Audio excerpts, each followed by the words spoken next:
Did you know 39% of teen drivers admit to texting while driving? Even scarier, those who text are more likely to speed and run red lights. Shockingly, 94% know it's dangerous but do it anyway. As a parent, you can't always be in the car, but you can stay connected to their safety with Greenlight Infinity's driving reports. Monitor their driving habits, see if they're using their phone, speeding, and more. These reports provide real data for meaningful conversations about safety. Plus, with weekly updates, you can track their progress over time. Help keep your teens safe. Sign up for Greenlight Infinity at greenlight.com/podcast. This Valentine's Day, celebrate the one you love the most with Hallmark cards at Walgreens. Valentine's Day is the best time to send your favorite person a reminder of just how much they mean to you. A Hallmark card is a super simple and beautiful way to say how grateful you are for the love you two share. Don't forget, Valentine's Day is Saturday, February 14th. Visit Walgreens today to find a Hallmark card that shows just how much you love them. Because love lives here.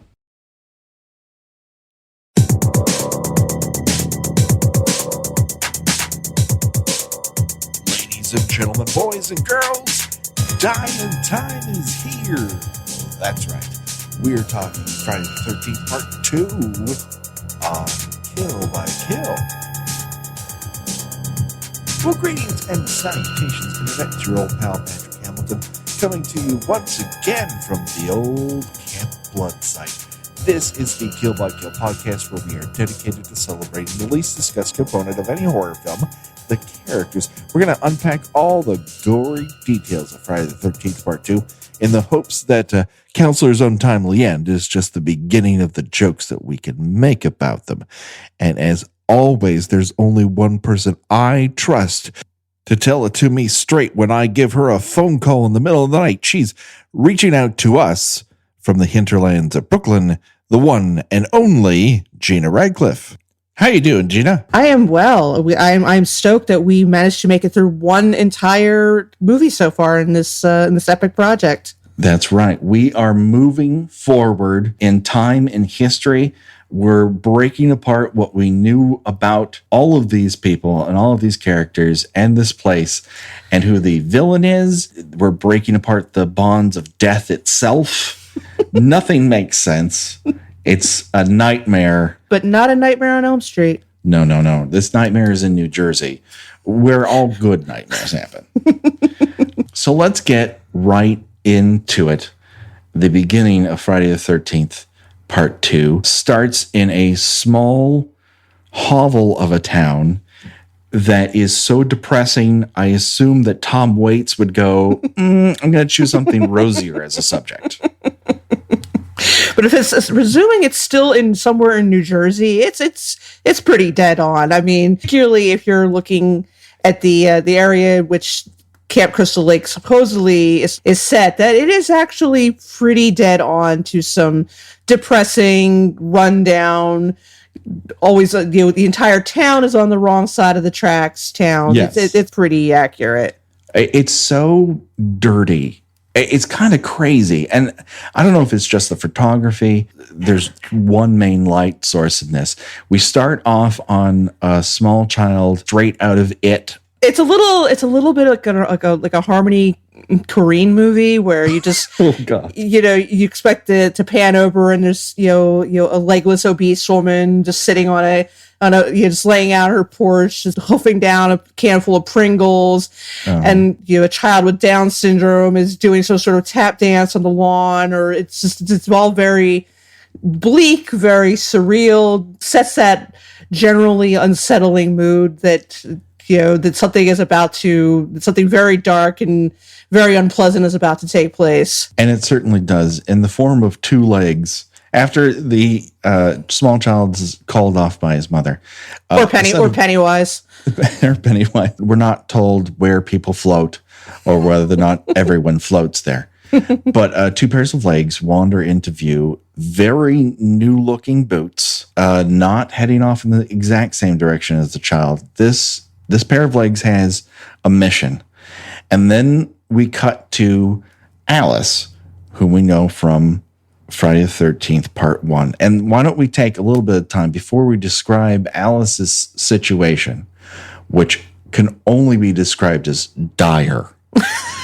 What do we have to say about Alice as a person. Pot makes her sleepy. That saves her life in the first movie. She's open enough to sleeping with Steve Christie, but not dumb enough to do it again. And she's reasonably proactive when confronted with a killer, which makes her one of the exceptions out of the first group of counselors. Yeah, she does not. She is probably the only one of the characters that, when faced with impending death by as brutal a manner as possible, does not simply crumple to the ground and start to cry, which, yes, which seems to be the general reaction of all of the female characters and several of the male characters. Several of the male characters just wander up into a knife. They're practically co-conspirators in their own death.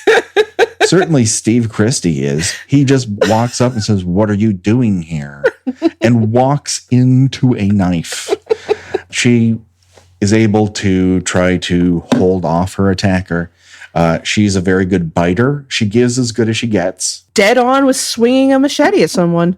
She is. And, I mean, I'm pretty sure that if I swung a machete at someone, I might take off an ear, possibly land it in their shoulder. I don't know if I could take a head clean off. I'm dubious of that. Talk about beginner's luck. When you're coming at it decapitation style, she really takes a wild swing and she nails it.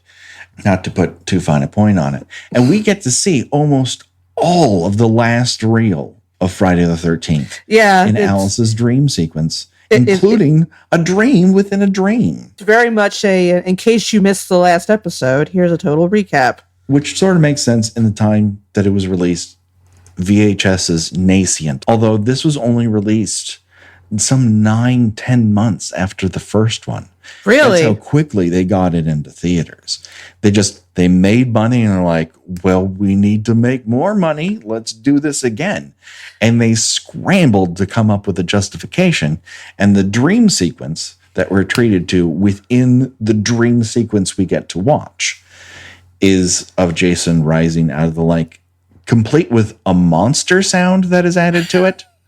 It's almost, fans of Jaws the Revenge might recognize it as the sharks scream as it comes out of the ocean. When it's being taunted with flashbulbs? Yeah.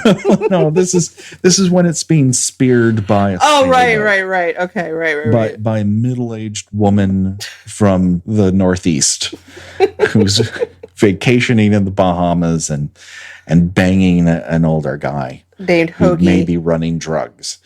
And it's definitely named Hoagie. Definitely named after a sandwich for reasons that are never explained. So yeah, we get that scream. And then we get the scene of her in the hospital saying, "Oh, Jason must still be out there because I dreamed it on a lake after I decapitated a crazy woman. So you should believe me." We now are transported to where she lives currently. And this apartment is like the 70s threw up on every wall. Mm-hmm. There's floral patterns. There's plants in front of a window blocking your view. In macrame. It's horrid. There's lots of yellows. Inappropriate yellows. Inappropriate yellows. That was actually a Pantone color. That was the color of the year for 1977. It's inappropriate yellow. I would not put it past them in terms of marketing. She has cinder block bookshelves, which is just the saddest. I think the most puzzling thing about this is that she appears to be living alone, which, I mean, if less than a year after, I was the only survivor of a massacre at a summer camp, and the only way it was stopped was by me chopping off an elderly woman's head. I mean, no one could possibly leave me alone for even a second. If you have to go to the bathroom, I'm coming with you. Yeah. If you have to run out and check the mail, I'm coming with you. But she seems to be living in this shabby, bleak little house all by herself. With the windows open. Gina. And dealing with her psychological torment by drawing weird art One of which looks like someone drawn like David Bowie on the Aladdin Sane cover. Yes. It is an odd view of herself as rock god David Bowie. Well, listen, we all deal with trauma in different ways. Hers is art that will not get you very far in art school, and talking shit to her mom on the phone. Right, yes. She does not have time for whatever her mom has to talk to her about. Can we talk ever so briefly about what Alice is wearing? Again, very 70s. She's got the kind of filmy robe on, the windows wide open again. Windows wide open. But before that, she is wearing a green sweater with a green plaid jumper. Oh, right, yes. It is the most depressing ensemble I've ever seen. Like, the only person jealous of that outfit is Rerun from What's Happening. This is the only other person. That's the only person on earth I can think of who can carry it off. And she really can't. And that, unfortunately, that Dorothy Hamilcutt has grown out in a very weird way. Everything about this just is depressing as hell. She takes a shower, and then she has some sort of spidey sense and pulls the curtain open right as the camera's in her face. Right, yeah, which is a weird shot. It is. It's kind of affecting, though. I'll give it that, because it weirds me out when she's practically breaking the fourth wall, but she isn't. And it's also the sequence I remember from both the TV version and the movie version of Terror in the Aisles. Yes. They use that to great effect in Terror in the Aisles. Well, because it has to do with the whole sequence of horror movies and nudity. The great trend of nudity in horror movies, and how of which Alice is not providing any. No, there'll be plenty of nudity later in the movie, but yes. Alice remains clothed in this as she did in the first movie. Yes, and of course she is not required to bring me any sort of visual gratification. I'm not requiring it. Well, now you say that, can we talk for a moment about the long-standing rumor on why the actress who played her was killed off pretty quickly on in the beginning of the movie. It's my understanding that she was basically stalked for some time after playing Alice, and Alice was originally intended to be the heroine again, or at least not the heroine, then making a little further into the movie than the first 10 minutes. Right. But they decided to cut back her character when one pretty pushy stalker, which is it's very odd to me now in living in a post-internet world, to remember that there was a time when it was possible to make a celebrity's life that difficult for them without benefit of the internet. Right. And you really had to work at it back then. You did. You had to, sometimes you had to hire a private detective to find their address rather than just, looking it up on LexisNexis or something like that. Exactly. But she wasn't the only one who had this sort of situation, because at the same time, you've just had John Lennon killed. Right. By a crazy fan out in front of his own apartment. This is around the time that I'm trying to remember her first name, Teresa Saldana from Raging Bull, I believe, was her big thing just before the incident, right out here in Los Angeles. Her stalker right on her front lawn. Mm-hmm. But it seemed to be the moment where that sort of exploded, and some people, I think, were taken more seriously when a person became physical about it, whereas if you were just constantly threatening, people sort of played it off like, well, you got into the entertainment business to be noticed. Well, guess what? You're getting noticed. Right. And what are they going to do? Get on a plane and fly to Los Angeles and come find you? Well, yeah, probably. Yeah. Possibly. It was happening quite a bit. She does not get very far in this movie. No. She's kind of killed off unceremoniously. But the way it happens, it doesn't really follow the Jason. Now, I mean, it's no spoiler at this point to say that at this movie it is Jason. Now, it's a pre-hockey mask Jason. He has what appears to be just a burlap bag pulled over his head.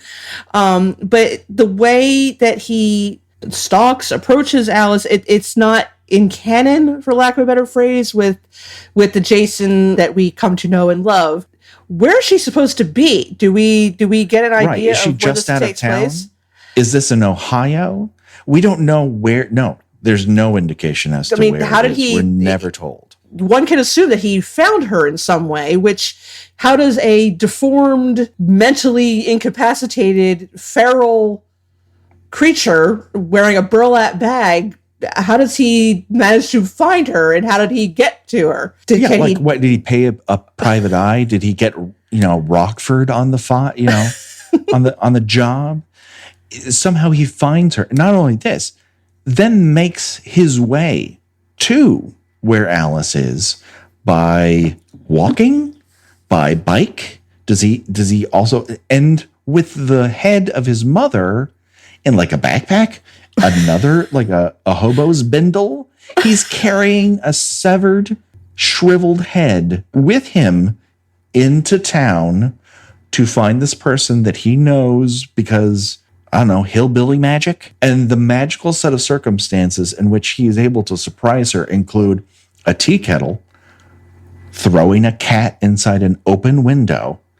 He also sneaks in, puts the head inside the refrigerator because otherwise, I don't know, it might spoil. But there's a lot of setup. It's definitely probably, other than the sheriff who comes a little later, it's one of the more prolonged stalking and killing someone scenes, because usually he just appears and does his thing and then he leaves. Now, can we assume that he snuck in while she was in the shower and popped mom's head in the fridge while that was going on? We have to. We have to assume that. So where in this shabby little house was he hiding? Behind the macrame plants? I don't know. And how did he get back? And how did he get back in without her hearing him? Because this house looks like it was maybe a couple thousand square feet, and you would think that my house is 1,300 square feet. There's no way that apartment is in the thousands. It's a bedroom, a hallway, a bathroom, and a kitchen. Maybe some kind of lanai outside where her cat is constantly roaming. But that's it. And how are her senses not on constant high alert? Well, they are. They get her out of the shower. Right, but someone's sneaking in and out of her house, she doesn't hear. Or see the wet-ass footprints on the ground from his boots that we know he, moments before, walked through giant rivers of rainwater in. And he's soaked to the bone. He didn't drive there in a Fiat and he just kept the top down.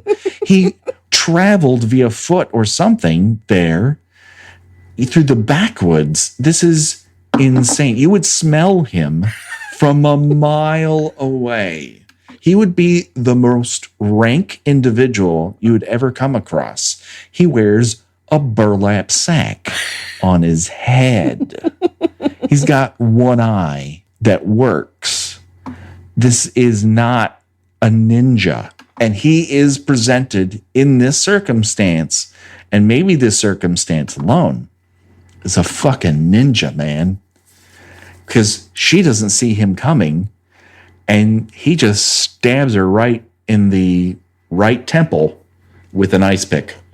And then very carefully makes a point of taking the teapot off the stove before he leaves. He's again, out of character, mindful and careful about that. It's like the fucking Pink Panther all of a sudden.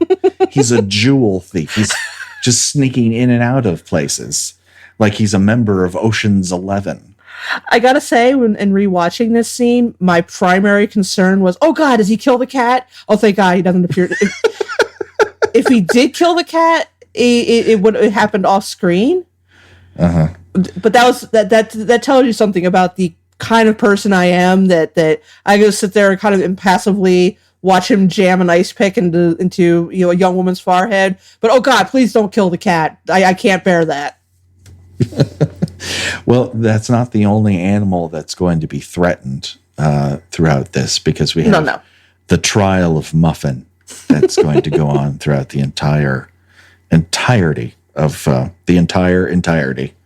That's right. I'm a writer by trade. I'm not paid to do almost anything else other than come up with words. Entirety of this movie.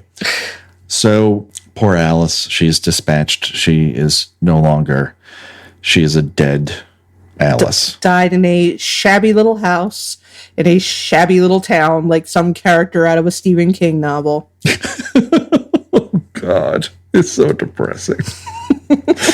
So sorry, Alice. This world is too beautiful for you. Alice, we literally hardly knew ye. Yeah, we literally knew her the least out of anyone. And it's awesome. You're going to love it. I am I'm going to give it to you. Thank you. All right. Thanks for being here. Thank you.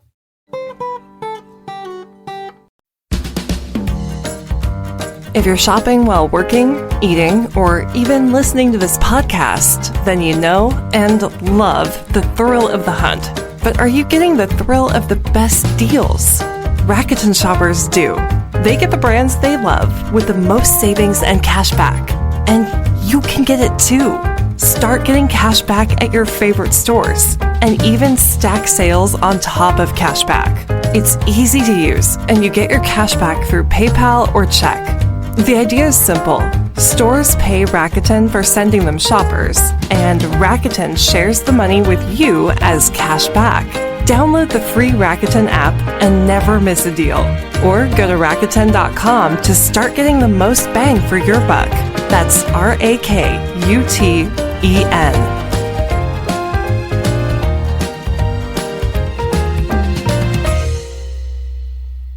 Thanks, Ashley, for being here. You are.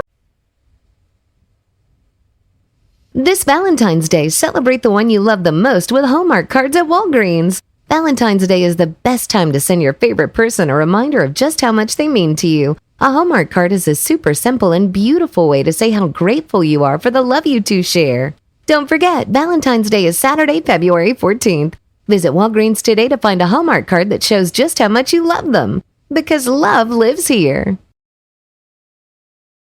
Did you know that parents rank financial literacy as the #1 most difficult life skill to teach? Meet Greenlight, the debit card and money app for families. With Greenlight, you can set up chores, automate allowance, and keep an eye on your kids' spending with real-time notifications. Kids learn to earn, save, and spend wisely, and parents can rest easy knowing their kids are learning about money with guardrails in place. Sign up for Greenlight today at greenlight.com/podcast. Now, to add insult to that particular injury, we now meet every young person in the world over the course of the next 15 minutes. Some people aren't given names. Some people, their only identifier is how short their shorts are or where they park. Or in one case, the black guy. Yeah. I don't even know if this poor gentleman ever gets to speak. That's just his. He's just like, you are the person of color who will be in this movie. But on the other hand, as opposed to other people of color in horror movies, he makes it to the end, presumably. He makes it to the end, yes. He's not dispatched. He does not end up like a character on The Walking Dead. Meaning that he gets a lot of a union paycheck for weeks and weeks and weeks and weeks, and then is killed off in the most cheap and stupid reason. And unbelievably brutal manner possible, yes. Oh, man, we are taking on The Walking Dead. Shots fired, Walking Dead. We're coming at you. 2 people you've never heard of. Okay. So we're not the only ones who have a beef with Walking Dead. No. It is what it is. People like different things. So we meet a whole bunch of people. We see a lot of asses. We see guy asses. We see girl asses. We see unkempt hair that has never seen conditioner. We meet yet another trickster character. Oh, we're going to have to check his byline here. Actually, the only characters listed as having last names in this are Ginny, Paul, and Sandra. Everybody else just goes by a first name. Yeah. So we can safely assume, basically by the continuation factor, let's just assume he's yet another Jewish trickster character. Let's just assume. Why not? The movie assumes everything else for us. Of course, I mean, it's not until part 3 that we get to everybody's both favorite and least favorite Jewish trickster character in this series. And we'll see if it continues on. Who's to say? We start running out of camp counselors after this movie. So we meet a whole bunch of people. We meet Paul, who's in charge of this camp that's not quite a camp. It's a camp for camp counselors. He has several meetings in which he says, hey, Jimmy, we worked together for a summer. But there's no point to that. It's just kind of like, we've all done this. Being a camp counselor kind of sucks. But I'm training you for some reason? I don't get the business model necessarily. No, it just seems like a rough excuse to have an unreasonably large amount of characters that they couldn't figure out at the time what they were going to do with them, and then sent about half of them away. Yeah. And now let's get to the campfire scene, because not only, I think, is it the inspiration for the credit sequence for Red Hot American Summer, but we're also given the backstory of Jason Voorhees, because Paul decides to tell everyone, some people said that he drowned, but some people believe that he lived. And this is crazy. Now, we talked about this last time, so I don't want to go too far into it. But this is not something that people just believe. Some people know that he drowned.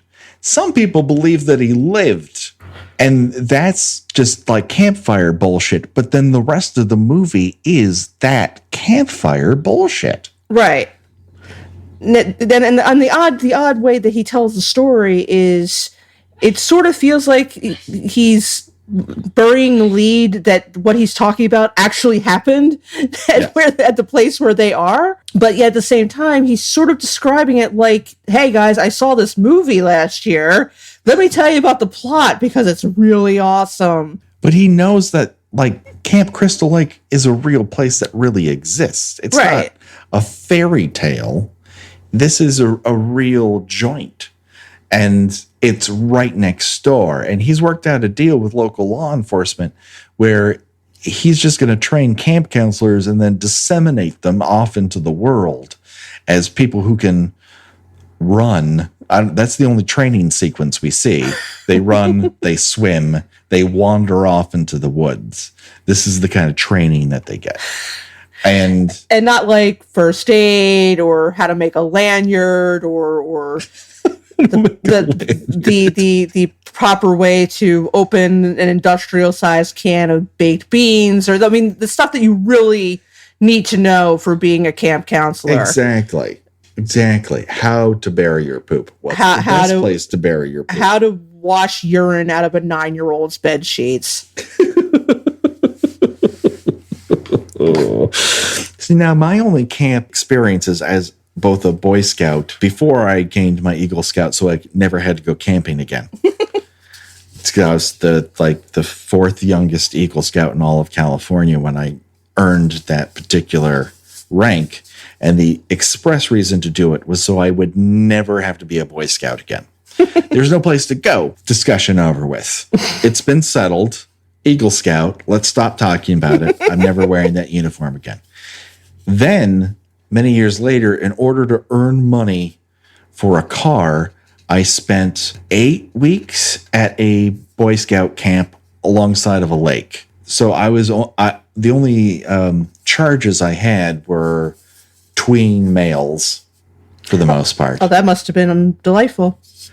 It was okay, and I barely paid attention. I was also tasked with teaching kids how to sail. And while I, in fact, knew how to sail, I had no idea how to teach children how to sail. And yet, that's what I did. And I don't think that was safe at all. I think I put those children at peril, is my guess. But here's the question: and relevant to the podcast at hand, did Yes. any mentally challenged children drown on your watch, or while you were making out with some lusty female counselor? No. Well, there you go. Then female everything's counselors- then everything's fine. that it was as unlikely to come across a backwoods mutant killer as to encounter a female. They did not exist. They might as well be Spielbergian aliens. Oh, come on! I've seen these kinds of movies. There wasn't a rival girls' camp right across the lake. No. Are you There wasn't- serious? Have all those movies been lying? They're all, in my experience, they are all lies. Whereas Lost in Translation, a movie about going to Japan and living at the Hyatt Regency, as far as I can tell, that movie is very, very true. Because I did all of that. I wore that robe. I lived in that corner penthouse for over a year before they moved me to a regular room because other people finally came to town. So, yeah. So we've talked enough about my let's say, lackluster camp counseling degree. But I had about as much training as these kids had, who are just run through the forest and yelled at by a guy in a wheelchair that they're not running fast enough, which is funny, rude, but funny. And then we meet Crazy Ralph yet again, our old friend and our second returnee from the first movie. Lasting about as long as the first one. Yes, he doesn't hide in as many places. We get to see his incredible posture as he rides a bike again, which is ramrod straight. I don't know what kind of yoga class or Pilates he's going to, but he has insanely good posture. And if Crazy Ralph can stand straight, how come I can't? Gina? How come I'm hunched over like a cartoon vulture half the time? Because you're not, because you have no reason to. I'm actually not sure. I'm trying to come up with the reasonable explanation that would tie in with Crazy Ralph's hiding, his sneaking around. But I would think actually really straight posture would work against you. You need to be sort of hunched over so you can crawl around bushes. You can duck under windowsills. I actually am not sure. Hide inside pantries as he does in the first film, or just stand outside a tree and right next to a tree, just peering at a couple making out. Yeah, just to see what's doing. And that's where we find him, and where unfortunately he finds his end, as he's garroted by Jason like a backwoods James Bond. Now, I would say that one thing about the second one, part 2, is it's probably just before the death scenes get a little more absurd and a little more gross, because I'm pretty sure that this one's fairly tame. I mean, he just strangles him, but you would think probably a couple more movies down the line, I'm pretty sure they would have just had the garroting wire just go slice right through his neck and have his head just fall off. True. Again, I'm a little, in rewatching this, I was a little surprised. I think there might have been a teeny little bit of blood, but again, in comparison to later movies when it just went off the rails with the gore and the kind of the very silly nature of the death scenes, that it's surprising that it didn't actually go that extra step of just having his head come right off. That being said, I think the impact of the murders in this particular film are pretty effective. Oh yeah, they are. Yeah, and again, it's first one it's definitely the idea of less being more. Mm-hmm. I don't think anybody was really laughing at some of the death scenes in either this one or the first one. But once you get past, like, into the third one, wait, no, I'm sorry, there is the second one. I laugh at it every time I see it because I'm a terrible human being and I can't wait till we get to that episode. But other than that, it's not till the third one that you really get to the oh come on kind of thing with some of the death scenes. I will give a hint as to what I'm talking specifically. Eyeball on a string. That's all I have to say about at the point where it gets to be less scary and more campy. But we're kind of getting off track. My question is, do you think Jason knew who Crazy Ralph was? Or do you think he just sort of saw someone just standing there and took the opportunity to just kill some rando just for the fun of it? Well, I think in a way, Crazy Ralph does present a bit of a blockade for Jason, because he's going around telling people you're doomed, you shouldn't be here, and Jason's like, you're kind of cock blocking me, dude. But is he because revenge? But is he because they don't listen? I mean, I don't know what his cognitive abilities are because they vary so widely. In the death just before this, he hunted somebody down like he was a member of Charlie's Angels. He just knew where they were through cunning and guile and gumshoe hard work. Even though we're in the rest of the movie, it appears that he's living like the Peacock family from the X-Files. Yes. So there's a lot of ups and downs with him in terms of why. Is he in the way long term? Probably not. No one pays attention to him. But in this circumstance, he's always sneaking around, and the last thing Jason needs is someone seeing him sneak around. That's his thing. It's just like he's in the way of his game. It's this town ain't big enough for the two of us kind of thing. That's right. Right. Only one of us can leer at people doing it inside of a cabin. And since, your great posture while biking isn't presenting a whole lot of threat, I'm just going to get rid of you. And the town's going to go, oh, where's Crazy Ralph? And then 2 weeks later, they're going to go, I always knew it was going to happen to Crazy Ralph. So are we really missing Crazy Ralph? I mean, is there going to be his wife is, according to the first movie. Well, that's true. I mean, is there going to be a Crazy Ralph memorial service at the local VFW or anything like that? Is there going to be a shot in a bar where it's sort of like the Large Marge Memorial, where they have the candles and the picture, in loving memory, Ralph? He once watched me have sex with my wife through my window, and I got mad at him, but I also respected him because he lived to watch other people having sex like nobody was watching. He died like he lived, perving on people. And I'll always remember that and his incredible posture. Yeah. There's a lot to look up to there. Well, so that brings us now once again to our nation's favorite game. Would you rather, Gina Radcliffe, would you rather die via a ice pick into your temple lobe right behind the eye, or garroted surprise style from behind and have your neck sliced through? Oh, definitely ice pick to the temple. It's quick, it's clean. I'm not going to speculate how, again, a mentally challenged person who's been living like a feral animal in the woods would know the exact spot to hit, or why he would really care about taking her out quickly.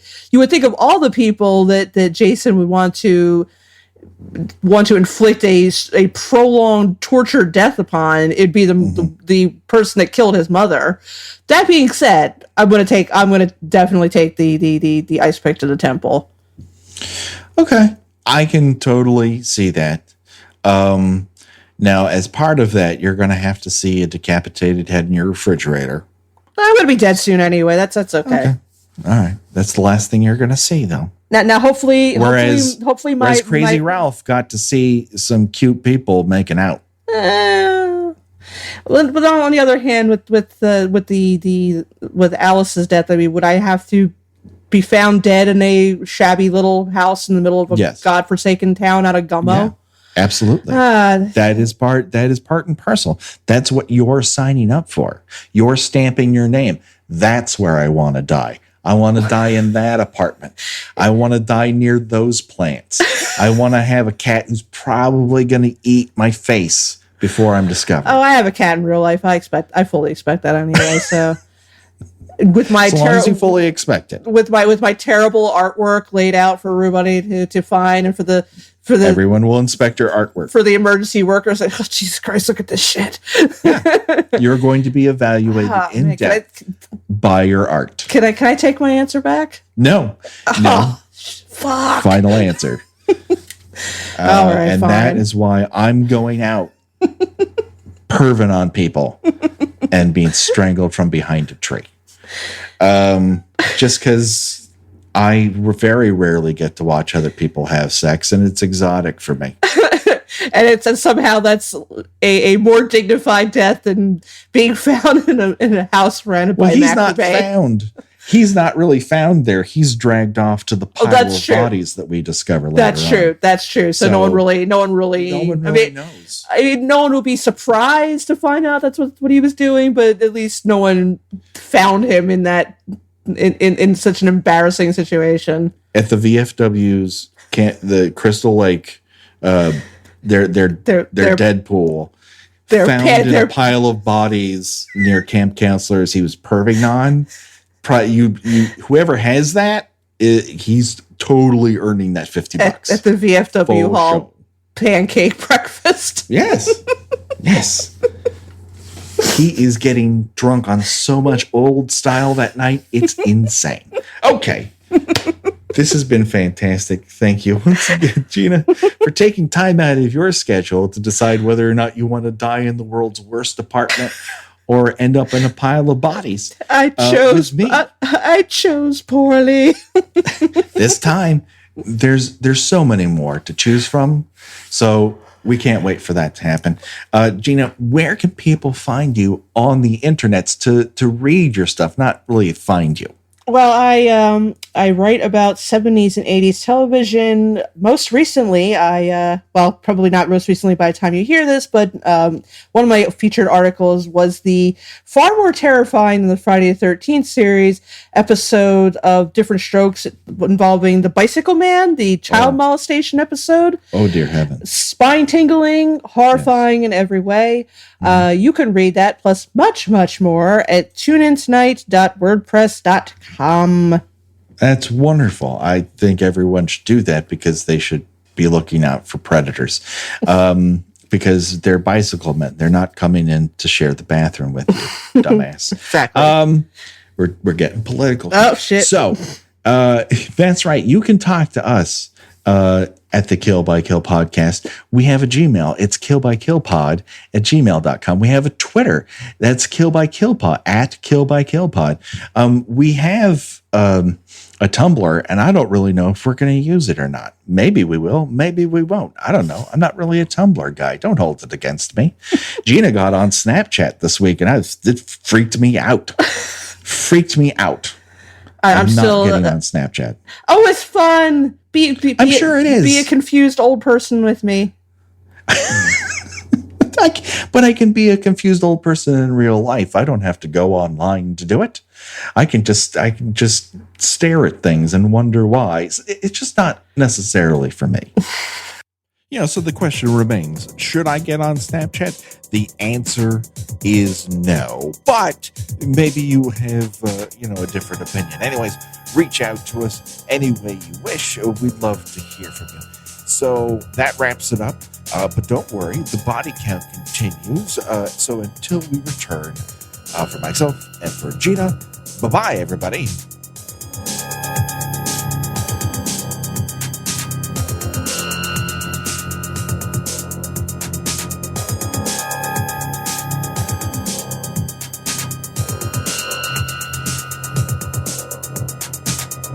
Kill by Kill is produced by We Write Good and is intended for entertainment purposes only.